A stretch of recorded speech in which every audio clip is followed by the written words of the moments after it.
Good. All right, we're going to open up the floor for questions. Front row here, Tim May on 3, Lettermen Row. Ryan, just in a nutshell, everybody's going to be asked about the quarterbacks in this situation. What's just your take coming out of this game, just before you watch videos? Yeah, coming out, I thought Kyle had poise coming into a second game. You could just feel a little bit of that part of it. I thought Devin early on was a little anxious, but then I think for him, once he gets hit and gets a little tired, he calms down a little bit. You can see the talent there. So we'll look at the film and see, but I thought Kyle came out pretty efficiently overall. And I thought Devin made some plays as well. Yeah, and real quickly, offensive line, is that still a work in progress from your view today? Yes. Yeah. Can you get Mr. Tremblay? No, not right now. Okay, over here to the left, Bill Rabinowitz, Columbus Dispatch. Yeah, I'll just ask you point blank. Did Kyle do enough today to cement the starting quarterback job? We'll look at it over this weekend and try to see if he's taken that step and kind of where we're going. I'm not ready to make a decision right now. Over here to the left, Clay Right Hall. now. Or to the right, Clay Hall. What did they have a follow-up? Go ahead, Bill. Yeah, My bad. Was there something that did impress you Yes. that Kyle did today Well, that didn't last week? I thought he came out of the gate. I think there was something maybe in the back end early on for them that they but he found it. He found Marvin, then hit the play action. I think early in games like this, how you play matters, and I like how he came out of the gates playing well. They're fresh. They're playing their best football in that first quarter, and you want to see us playing good football. And he made some nice throws early on, and that was good. And he got himself into a rhythm, and showed that he can make some of those throws, and that's important. And I thought even in the 2-minute drill, I know he wants that first one back. He's got to get that ball out of his hand a little bit faster. The second one, Marv did drop. That's rare that he drops one. And then he was smart on third down and not forcing it. So, overall, I thought he was solid, but we'll look at the film and see. Over here to the right, Clay Hall, and then Clay, give it to Nathan when you're done. You got it. WSYX. Would Kyle have more privileges now?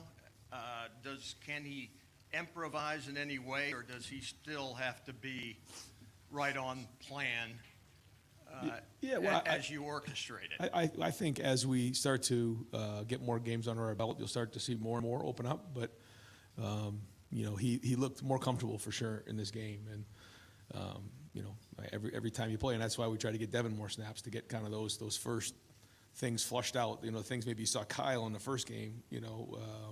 That way, you saw maybe a little bit with Devin in this game. But I don't think Kyle really missed any throws, maybe a read or two.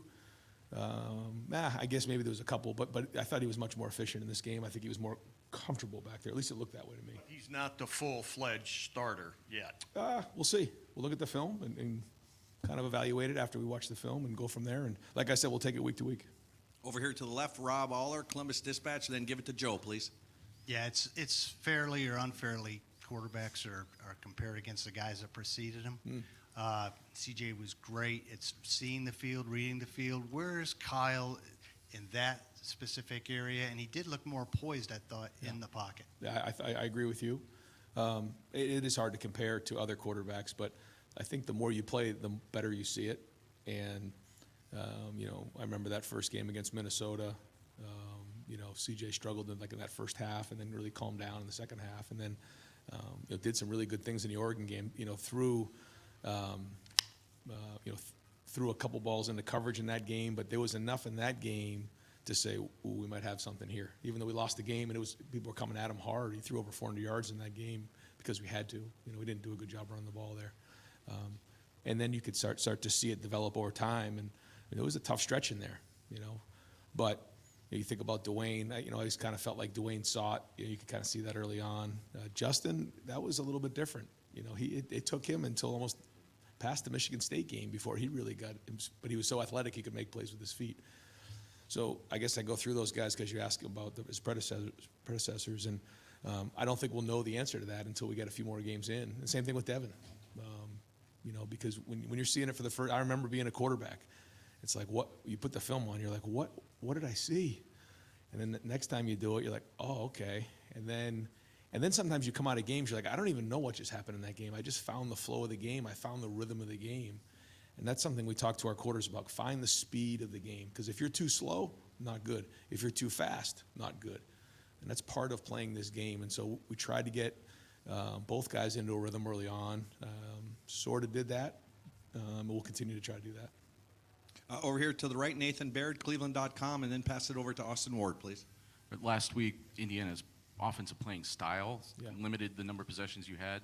Today was Youngstown State's execution at times, and maybe lack thereof from your defenses. What did you see defensively and an inability to get off the field sometimes? Yeah, that's why we took the ball early. I felt like maybe that would be their game plan. I didn't know that they would, huddle and milk it all the way down to inside of 10 seconds and then try to run it on third down just to keep the clock going. But they did, and that's smart on their end. Maybe some teams are going to do that more and more. And it does create a level of anxiety because we're used to getting about 15 possessions a game and scoring 60 and 70 points. But we had 9 possessions. We're not used to having 9 possessions. It's 60 plays. There's a lot of guys that we're trying to get out in the field and get touches to and play. And boy, when you only have 60 plays, every single rep, you got to be on point. And, there's going to be certain guys that don't touch it when they're 60 plays. So, yeah, every time there was a third down or a first down on defense, I was struggling because I knew where we were headed. So, it's the defense's job to hold the other team to, not scoring very many points, and they've done that. 3 and 7, you can't ask for much more. But in a game like this, where the other team's trying to just milk the clock and limit your possessions, we would love to see us get off the field more. So we'll look at the film and see where that was, and see if we can find out where the execution breakdowns were. Over here to the left, Joe Nugent, WCMH, and then give it to Dan, please. How good was it to see Marv get going early and have a big day? Yeah, great. And when you're in for one of these days that the clock's going to get milked out a little bit, you want to make sure that you're getting those touches early on. And so to see him get those 2 big plays early was a deep breath. But we targeted him a bunch. We targeted Mecca a bunch. And then sometimes it works out that way based on the play. Even the long run, the long pass that he had, that play really wasn't designed for him, but he popped on it, and that kind of surprised all of us on third down. The guy you think that they'd be doubling would be him, and all of a sudden he popped. And so Kyle found him, did a great job. But good to get him, his touches and his targets, because we did the same. We tried last week. It's just sometimes when they take it away, the ball has to go somewhere else. Over here to the right, Austin Ward, Rivals, and then give it to Dylan, please. Ryan, I don't want to put words in your mouth, so if you ever have any disappointment or frustration going through a game offensively right now, how difficult is that because of the standard of a year ago with CJ and 3 NFL offensive linemen in your mind to, get through the growing pains and evaluate that when we got used to watching more points and you probably got used to scoring more points? Yeah, I think the difference right now is just the number of plays.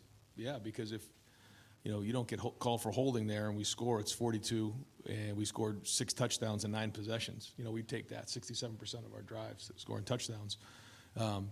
But to your point, yeah, we're used to scoring 60 and 70 in some of these games, and it's for a couple different reasons. One, maybe not as efficient as we've been, but I thought we were pretty decent in the first half. But then 2, just the way that it's going with this clock and teams, huddling and snapping it inside of 10 seconds. And it doesn't take much to get a couple first downs, and before you know it, you look up and you've had 3 plays in the third quarter, and there's like 4 minutes to go.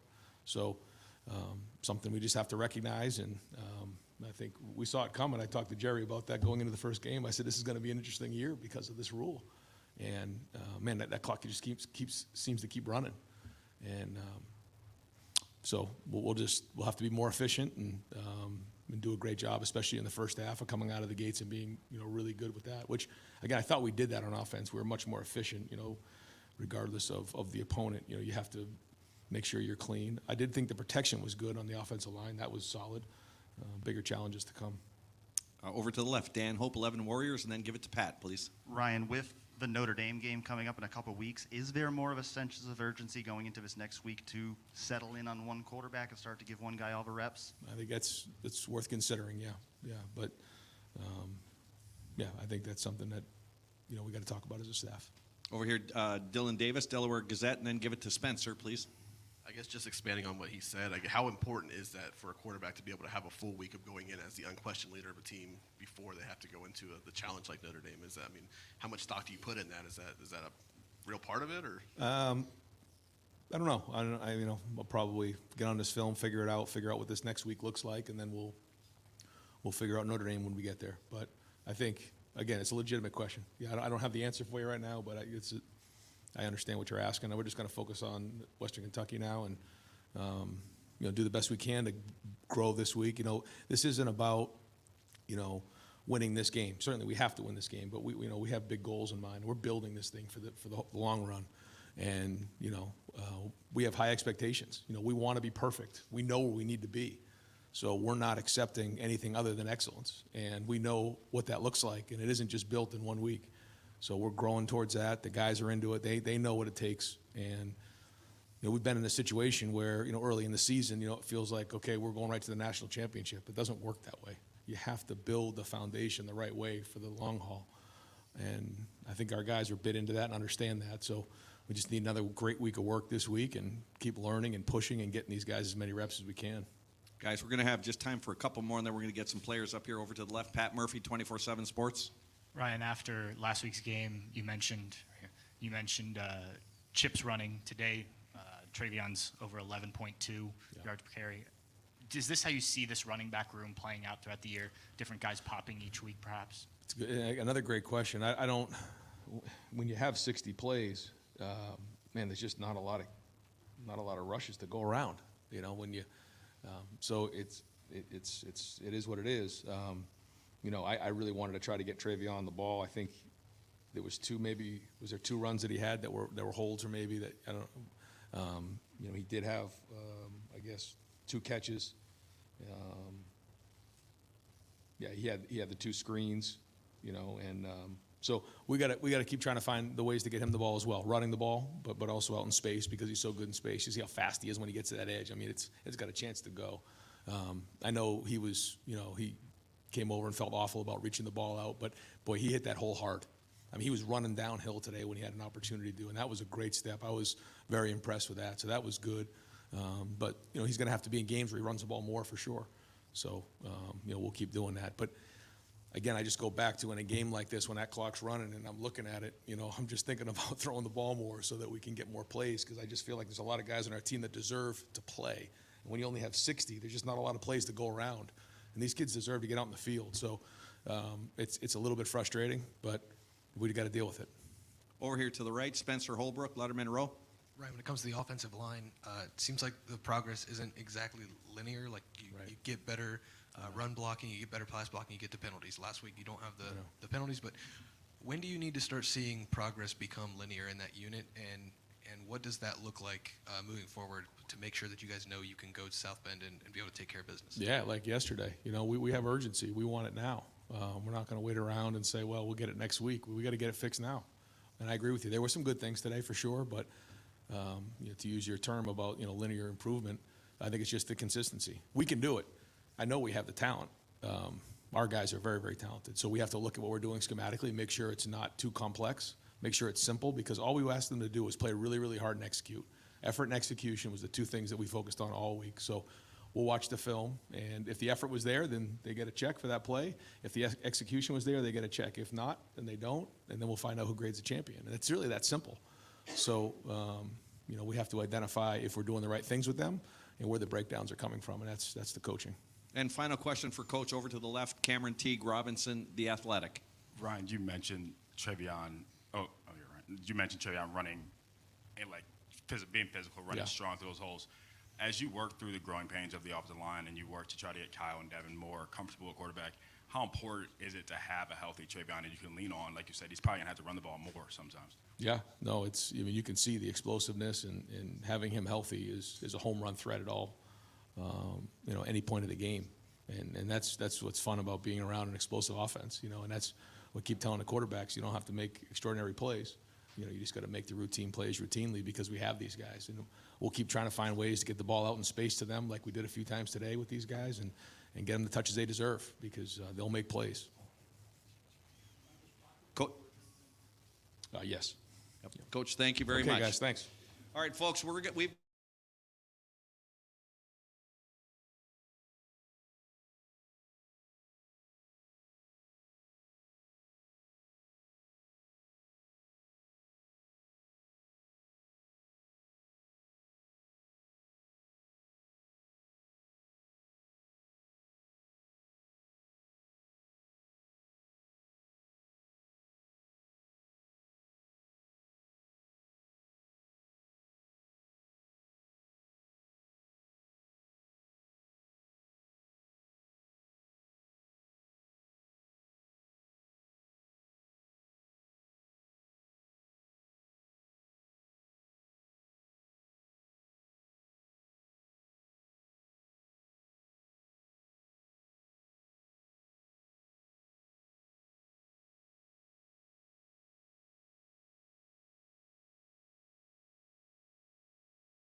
get through that mentally? Because on the one hand, you want to make the most of those possessions, I guess you always do, but you don't want to, I guess, be pressing and trying to do too much with them. Yeah, I think that has been a little bit, bigger and important to the game than I think any of us realized. If you don't get the ball first and the other team goes down, puts together 11, 12 play drive, you look up, you're halfway through the first quarter and you haven't even touched the ball yet. So I think you just make sure you realize every single possession matters, every single play matters. And I think today in the third quarter, we started out, we went 3 and out, and I think we didn't touch the ball, I could be wrong, until like 4 or 3 minutes left in the third quarter. It's crazy just how fast the clock moves, but that just goes to show you have to make the most. When you got the ball, you have to go down, score, and put points up on the board. Over to the left, Katie Kapusta, Spectrum. Kyle, Coach Day said a couple of words about how composed, how efficient you seemed today and comfortable. Can you talk a little bit about just the emotions and what you were feeling today versus last week? Yeah, I think last week, especially first start of the new year, season opener on the road, Big Ten team, there's a lot that goes into it. And I wouldn't necessarily call them distractions, but there's just a lot of things that go into that game. And once you get that game over with, got the win, and then got into the flow of a normal week with the practice schedule, and then just, our routine, and just kind of eased into it a little bit more so than I would say the first week. So I think definitely the emotions were just more calm more than anything. I feel like so. I think that definitely helps in the long run. Over here to the right, Clay Hall, WSYX. Similar question. Did you sense your heart rate was calmed down a tad today? You weren't hyperventilating? Yeah, no. I think the biggest thing, like I said, is just taking a deep breath and realizing it's football. It's the same game you've been playing since I was 5 years old in the backyard. So. How do you think Devin played today? I think Devin did well. I think this was really his first live action where he got to open the offense up a little bit, got to throw it. He made some really good throws, some really good runs. I think flashes athleticism. I think he had a really good play on third down where there really wasn't anything open. He scrambled out, found G. Scott for a first down. So I think he played really well. Cameron Teague Robinson, the athletic, over here to the right. Kyle, as both you and Devin kind of get more comfortable in this offense and you guys try to get the offensive line more comfortable as well, how beneficial is it to have a healthy Travion Henderson who has looked as good as he had even going back to his freshman year? Yeah, Trey had a great fall camp, looked really good, and I think kind of had that explosive step that maybe he didn't have last year because he was hurt a little bit, but a healthy Travion Henderson is scary, and I think he's shown flashes of it, last year, and then I think this year with him starting to get healthy again and getting his feet under him, you see it, how electric he is, and, we've been using him out of the backfield too. I think we threw 2 screens to him today and had some good success on that. So I think any way that we can get the ball in Trey's hands, it's a win for the Buckeyes. We got time for 2 more questions. Over to the left, Andy Backstrom, Lettermen Row. Kyle, what has been your assessment of the offensive line so far, and what kind of improvements or what did you see from week 1 to week 2, I guess? Yeah, I think the offensive line is probably one of the most important positions in terms of everybody just being on the same page because, receiver, you can be a one-man show and kind of win your route and all that, but the line, they have to do a really great job of communicating. All 5 of them have to be on the same page, and I feel like we're doing a good job. Obviously, I don't think we are where we want to be yet, but, looking back on last week and then I think how we played this week, definitely a step in the right direction. And, we got 5 really talented guys across the board, 5 guys who are really tough, too. So I think just as an offense in general, it's just about taking that next step, and I think the O-line is included in that. And final question over to the right, Stephen Means, Cleveland.com. Kyle, what's one thing you liked about what you did today, one thing you didn't like, and if you had to give yourself a grade, what would it be? A grade, it's hard to give myself a grade without watching the film. I think the one thing that I did a good job today is just getting the ball out on time to the playmakers, getting it to them in open space and allowing them to work. And I think good things happen with that for sure. And then one thing I wish I had back was probably that pass in the third quarter on that first drive. Missed it to Marvin. I just got to sit on that a little bit more, let him get open, let him work. But definitely some good, some bad, kind of the same as last week. Take the good and build from it, and then take the negatives and realize what you need to work on and continue to grow. Great. Kyle, thank you very much. Thank you. Appreciate it. Andy, can you just give it to Keith there, please? And that's it for interviews today, folks.